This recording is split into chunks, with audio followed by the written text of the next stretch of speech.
ಬಿಜೆಪಿಯ ಎಂಎಲ್ಸಿ ರವಿಕುಮಾರ್ ಮುಖ್ಯ ಕಾರ್ಯದರ್ಶಿಗಳ ಬಗ್ಗೆ ಹಗುರವಾಗಿ ಮಾತನಾಡಿರೋದು ಇಡೀ ರಾಜ್ಯಾದ್ಯಂತ ಚರ್ಚೆ ಆಗ್ತಾ ಇದೆ. ಅದರಲ್ಲೂ ಕೂಡ ಒಬ್ಬ ಮಹಿಳೆ, ಅದರಲ್ಲೂ ಕೂಡ ಒಬ್ಬ ಮಹಿಳಾ ಅಧಿಕಾರಿ, ಅದರಲ್ಲೂ ಕೂಡ ಮುಖ್ಯ ಕಾರ್ಯದರ್ಶಿಗಳು ಗೌರವ ಮತ್ತು ಮಹಿಳೆ ಎನ್ನುವಂತಹ ಒಂದಿಷ್ಟು ಕೂಡ ಮರ್ಯಾದೆ ಇಲ್ಲದ ಹಾಗೆ ಬಳಸಿರುವಂತಹ ಪದ ಮತ್ತು ಮಾತನಾಡಿರುವಂತಹ ಮಾತುಗಳು ಈಗ ರಾಜ್ಯಾದ್ಯಂತ ಆಕ್ರೋಶಕ್ಕೆ ಕಾರಣ ಆಗಿದೆ.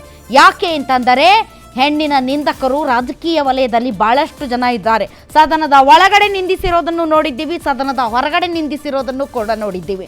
ಅದರಲ್ಲೂ ಕೂಡ ವಿಧಾನಸೌಧದಲ್ಲಿ, ಅದರಲ್ಲೂ ಕೂಡ ಗಾಂಧಿ ಪ್ರತಿಮೆ, ಅದಕ್ಕೆ ಇರಬೇಕು ಗಾಂಧಿ ಪ್ರತಿಮೆನ ಆವಾಗಿದ್ದವ್ರು ಯಾರಪ್ಪ ಅವರು, ನಮ್ಮ ಬಿಜೆಪಿಯ ಸಭಾಪತಿಗಳಾಗಿ ಶಂಕರಮೂರ್ತಿ ಅವರು ಮಹಾತ್ಮ ಗಾಂಧಿ ಅವರನ್ನ ತಲೆ ಬಗ್ಗಿಸಿ ಕಣ್ಣು ಮುಚ್ಚಿಸಿ ಕುಳಿಸಿದ್ದಾರೆ. ಇಂಥ ನಾಯಕರೆಲ್ಲ ಬರ್ತಾರೆ, ಹಿಂಗೆಲ್ಲ ಹೇಳಿಕೆಗಳಿಂದ ಕೊಡ್ತಾರೆ. ಇಂಥ ನಾಯಕರುಗಳು ಇದ್ದಾರೆ.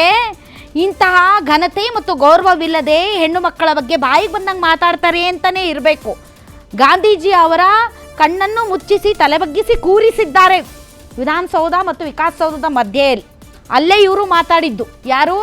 ರವಿಕುಮಾರ್ ಅವರು. ಸೊ ರವಿಕುಮಾರ್ ಅವರ ಈ ಹೇಳಿಕೆಗೆ ಬಿಜೆಪಿ ಕೊಡ್ತಾ ಇರುವಂತಹ ಒಂದು ಸ್ಪಷ್ಟನೆ ಮತ್ತು ಅದರ ಬಗ್ಗೆ ಅವರು ಪರವಹಿಸ್ಕೊಂಡು ಮಾತಾಡ್ತಾ ಇರೋದನ್ನ ನೋಡಿದರೆ ಇಡೀ ಬಿಜೆಪಿ ಪಕ್ಷನೇ ಹಿಂಗೇನಾ ಅಂತ ಅನ್ಸಕ್ಕೆ ಶುರುವಾಗಿದೆ.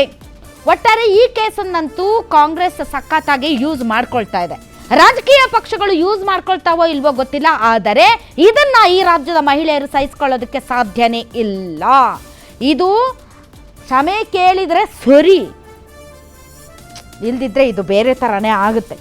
ಹಾಗಾದ್ರೆ ಏನಾಯ್ತು ಈ ಕೇಸ್ಗೆ ಸಂಬಂಧಪಟ್ಟ ಇವತ್ತಿನ ಡೆವಲಪ್ಮೆಂಟ್ಸ್ ಬನ್ನಿ ನೋಡೋಣ.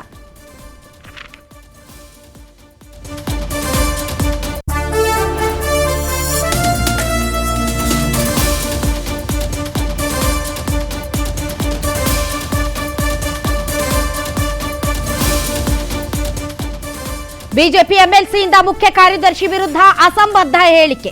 ಗಾಂಧಿ ಪ್ರತಿಮೆ ಮುಂದೆ ನಿಂತೆ ಮಹಿಳಾ ಅಧಿಕಾರಿಯ ನಿಂದನೆ. ಅಧಿಕಾರದಲ್ಲಿರೋ ದರ್ಪವೋ ಅಥವಾ ಗಂಡು ಎಂಬ ಅಹಮ್ಮೋ? ಶಕ್ತಿ ಸೌಧದಲ್ಲೇ ಮಹಿಳಾ ಅಧಿಕಾರಿ ವಿರುದ್ಧ ಕೆಟ್ಟ ಹೇಳಿಕೆ ಕೊಟ್ಟ MLC. Habitual offender BJP MLC Ravikumar arrest ಯಾವಾಗ?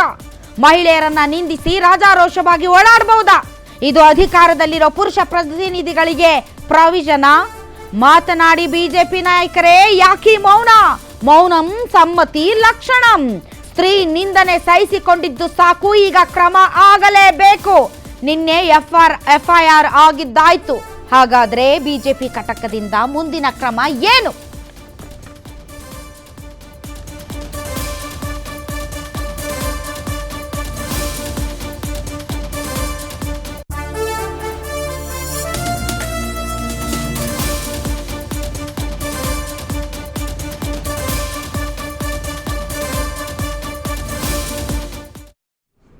ಎಸ್, ಬಂಧನದ ಭೀತಿಯಿಂದ ಈಗ ಬಚಾವಾಗಿದ್ದಾರೆ ಎಂಎಲ್ಸಿ ರವಿಕುಮಾರ್. ಯಾಕೆ ಎಂದರೆ ಅವರಿಗೆ ಬಿಗ್ ರಿಲೀಫ್ ಸಿಕ್ಕಿದೆ ಹೈಕೋರ್ಟ್ನಿಂದ. ಸಿಎಸ್ ವಿರುದ್ಧ ಅವಹೇಳನಕಾರಿ ಹೇಳಿಕೆ ಕೇಸ್ನಲ್ಲಿ ರವಿಕುಮಾರ್ ಅವರಿಗೆ ರಿಲೀಫ್ ಸಿಕ್ಕಿದೆ. ಜುಲೈ 8ರವರೆಗೆ ಬಂಧಿಸೋದು ಬೇಡ ಅಂತ ಹೈಕೋರ್ಟ್ ಹೇಳಿದೆ.